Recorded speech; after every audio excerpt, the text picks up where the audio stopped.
ଅଙ୍ଗନୱାଡ଼ି ଓ ଶିଶୁ ବାଟିକା ଛୋଟ ଛୋଟ ପିଲାଙ୍କ ପାଇଁ 5ରୁ 10 ଧାଡ଼ି ମଧ୍ୟରେ ସ୍ୱାଧୀନତା ଦିବସ ପାଇଁ ଭାଷଣ।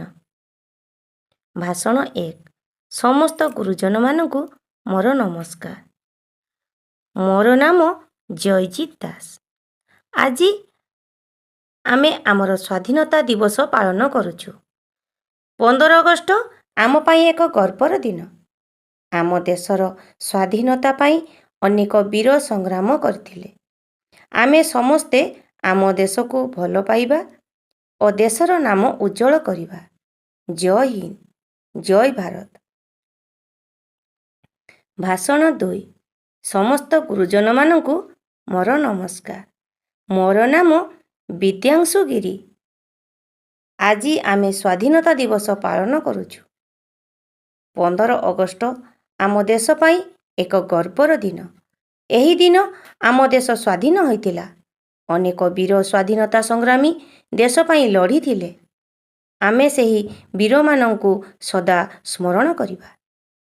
ଆମ ଜାତୀୟ ପତାକା ତିରଙ୍ଗା ଆମ ଗର୍ବ।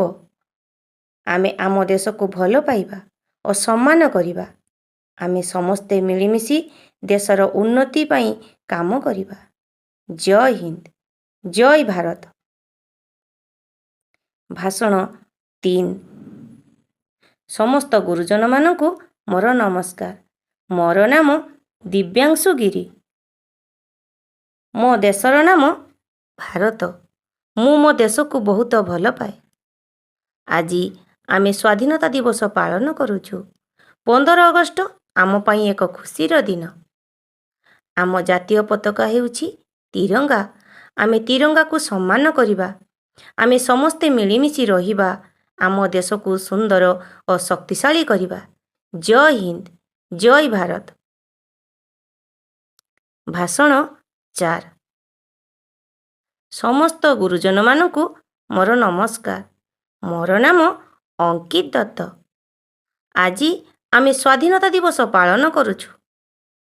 15 ଅଗଷ୍ଟ ଆମ ଦେଶ ପାଇଁ ଏକ ଗର୍ବର ଦିନ। ଆମେ ଆମ ତିରଙ୍ଗା ପତାକାକୁ ସମ୍ମାନ କରିବା। ଆମ ଦେଶକୁ ଭଲ ପାଇବା ଓ ସମସ୍ତଙ୍କ ସହ ମିଳିମିଶି ରହିବା। ଜୟ ହିନ୍ଦ, ଜୟ ଭାରତ। ଭାଷଣ 5। ମୋର ନାମ ଈଶାନ ସାହା।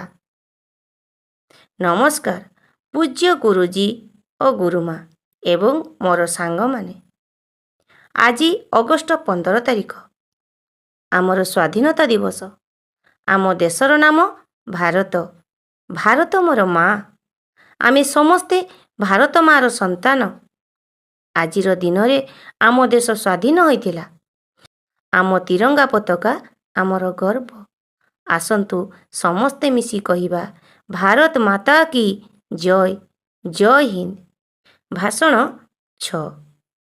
ସମସ୍ତ ଗୁରୁଜନମାନଙ୍କୁ ମୋର ନମସ୍କାର। ମୋର ନାଁ ରାନୀ ଖାତୁନ। ଆଜି ସ୍ୱାଧୀନତା ଦିବସ। ଆମ ଦେଶର ନାମ ଭାରତ। ଆମ ପତାକାରେ 3ଟି ରଙ୍ଗ ଅଛି। ଉପରେ ନାରଙ୍ଗୀ, ମଝିରେ ଧଳା ଏବଂ ସବୁଜ। ଏହାକୁ ଆମେ ତିରଙ୍ଗା କହୁ। ମୁଁ ମୋ ଦେଶକୁ ବହୁତ ଭଲ ପାଏ। ମୁଁ ବଡ଼ ହୋଇ ଦେଶର ନାମ ରଖିବି।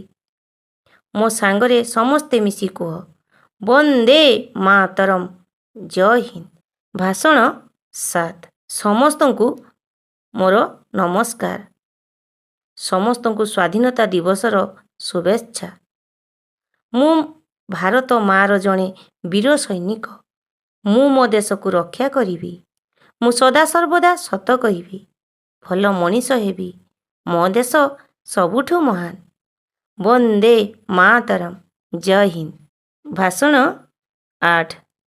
ମୋର ନାମ ନଜମା ଖାତୁନ। ମୁଁ ଆମ ଅଙ୍ଗନୱାଡ଼ିର ଜଣେ ଛୋଟ ପିଲା। ଆଜି ଆମେ ଆମର ସ୍ୱାଧୀନତା ଦିବସ ପାଳନ କରୁଛୁ। ପ୍ରତିବର୍ଷ ଅଗଷ୍ଟ 15 ତାରିଖରେ ଆମ ସ୍ୱାଧୀନତା ଦିବସ ପାଳନ କରୁ।